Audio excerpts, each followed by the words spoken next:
Singapore নিয়ে আজকের আয়োজনে আপনাদের স্বাগত জানাচ্ছি ইউটিউব চ্যানেল থ্রাস্ট অফ নলেজে। সিঙ্গাপুর প্রজাতন্ত্র দক্ষিণ পূর্ব এশিয়ার একটি দ্বীপ দেশ এবং শহর রাষ্ট্র। এটি প্রায় 1/3 137 কিলোমিটার অথবা 85 মাইল নিরক্ষীয় উত্তরে মালয় উপদ্বীপের দক্ষিণ প্রান্তে এবং সীমান্তে অবস্থিত, পশ্চিমে মালাক্কা প্রণালী, দক্ষিণে সিঙ্গাপুর প্রণালী, পূর্বে দক্ষিণ চীন সাগর এবং উত্তরে জোহর প্রণালী।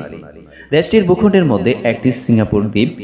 দেশটির স্বাধীনতার পর থেকে ব্যাপক ভূমি পুনঃসংস্কার প্রকল্পের ফলে এর সম্মিলিত এলাকা প্রায় 25% বৃদ্ধি পেয়েছে। এটি বিশ্বের যে কোনো দেশের দ্বিতীয় সর্বোচ্চ জনসংখ্যার ঘনত্ব রয়েছে, যদিও নগর পরিকল্পনা এর ফলে প্রচুর সবুজ এবং বিনোদনমূলক স্থান রয়েছে।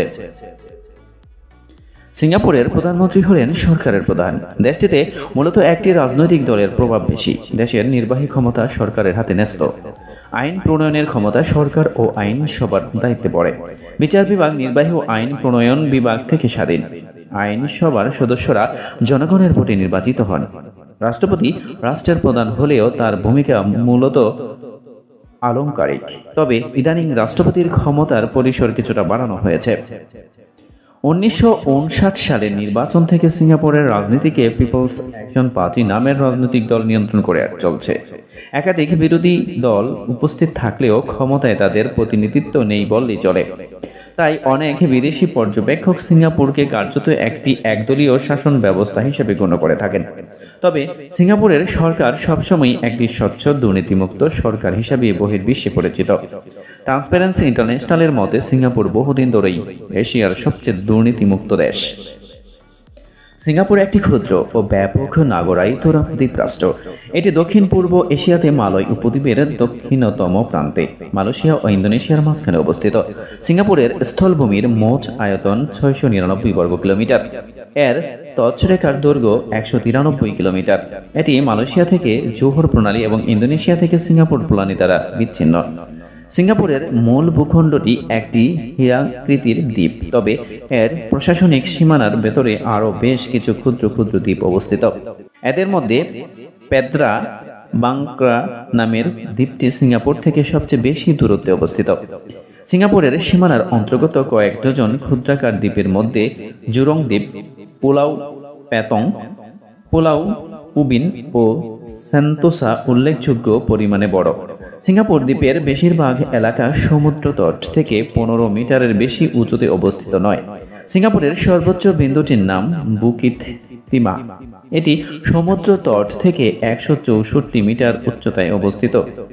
গ্রানাইট পাথরে নির্মিত একটি শিলা। সিঙ্গাপুরের উত্তর পশ্চিমে আছে পালো লেক, শিলা দ্বারা নির্মিত ছোট ছোট টিলা ও উপত্যকা। অন্যদিকে পূর্বভাগ মূলত বালুময় সমতল ভূমি দিয়ে গঠিত। সিঙ্গাপুরের কোনো প্রাকৃতিক হ্রদ নেই, তবে সুপেয় পানি সরবরাহ ব্যবস্থার জন্য কৃত্রিম জলাধার নির্মাণ করা হয়েছে। সিঙ্গাপুর প্রশাসন সমুদ্র তটের মাটি, পর্বত ও অন্যান্য দেশ থেকে মাটি সংগ্রহ করে দেশটির স্থলভাগের আয়তন বৃদ্ধি করে চলেছেন। 1960-এর দশকে দেশটির আয়তন ছিল প্রায় 582 বর্গ কিলোমিটার। বর্তমান এটি 699 বর্গ কিলোমিটার এবং 1933 সাল নাগাদ এর পরিমাণ বৃদ্ধি পাবে আরও 100 বর্গ কিলোমিটার। সিঙ্গাপুর বিষুবরেখার মাত্র 1 ডিগ্রি উত্তরে অবস্থিত বলে এখানকার জলবায়ু নিরক্ষীয় প্রকৃতির। সিঙ্গাপুরের জনসংখ্যা প্রায় 5 মিলিয়ন। সিঙ্গাপুরের সংস্কৃতি পশ্চিমা গণনার হলেও এখানে গোড়া হিন্দুবাদ, গোড়া খ্রিস্টানবাদ, গোড়া ইসলামবাদ, মালয় সংস্কৃতি এবং গোড়া বৌদ্ধবাদ, চাইনিজ সংস্কৃতি আছে। সিঙ্গাপুরের 4টি দাপ্তরিক ভাষা রয়েছে। এগুলো হলো ইংরেজি, মালয়, চীনা, মান্দারিন এবং তামিল। সাধারণ ভাষা হিসাবে এখানে ইংরেজি প্রচলিত। এছাড়াও ব্যবসা বাণিজ্য, শিক্ষা, সরকারি কর্মকাণ্ডে প্রধানত ইংরেজি ব্যবহৃত হয়। সিঙ্গাপুরের প্রায় 80% লোক ইংরেজিতে, 65% লোক মান্দারিন, 17% লোক মালয় এবং 4% লোক তামিল ভাষায় কথা বলে থাকে। মালয়ভাষী প্রতিবেশী রাষ্ট্র মালয়েশিয়া এবং ইন্দোনেশিয়ার সাথে বৈরিত্বতা এড়াতে ব্রিটেনের কাছ থেকে স্বাধীনতা লাভের পর 1960 সালে সিঙ্গাপুর সরকার মালয়কে জাতীয় ভাষা হিসেবে গ্রহণ করে। সিঙ্গাপুরের জাতীয় সঙ্গীত মালয় ভাষায় রচিত। সিঙ্গাপুরের শিক্ষা ব্যবস্থা প্রধানত রাষ্ট্র কর্তৃক পরিচালিত, একই সাথে বেসরকারি উদ্যোগ এবং অবস্থানও সেখানে স্বীকৃত। তবে বেসরকারি শিক্ষা প্রতিষ্ঠান পরিচালনা করার পূর্বে অবশ্যই শিক্ষা মন্ত্রণালয় কর্তৃক নিবন্ধিত হতে হয়। এখানে শিক্ষা ব্যবস্থা ইংরেজি মাধ্যম, শিক্ষা প্রতিষ্ঠানের পাঠদান, পরীক্ষা গ্রহণ সবকিছুই ইংরেজিতে পরিচালিত হয়।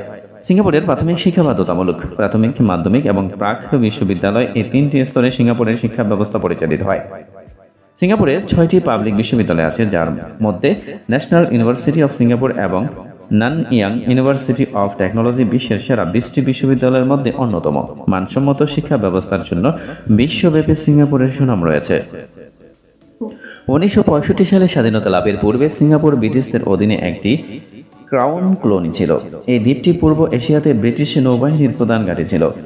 ব্রিটিশ নৌবাহিনীর প্রধান ঘাঁটি থাকার কারণে সিঙ্গাপুরকে তখন জিব্রাল্টার অফ দ্য ইস্ট বলা হতো।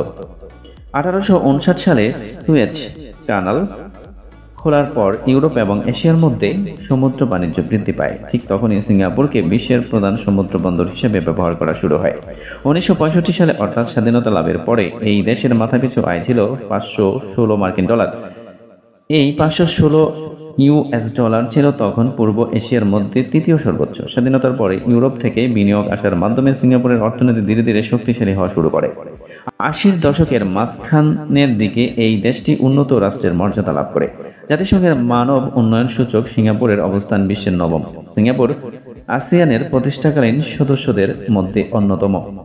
আয়তনে এটি কোনো নগরাঞ্চলের সমান হলেও এর জিডিপি ভারতের দিল্লি, বোম্বাই, বেঙ্গালুর সমষ্টিগত জিডিপির সমতুল্য।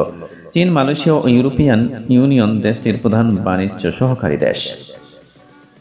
প্রিয় ভিউয়ার্স, আজকে পর্যন্ত এই কথা হবে অন্য কোনো আয়োজন নিয়ে। আসসালামু আলাইকুম।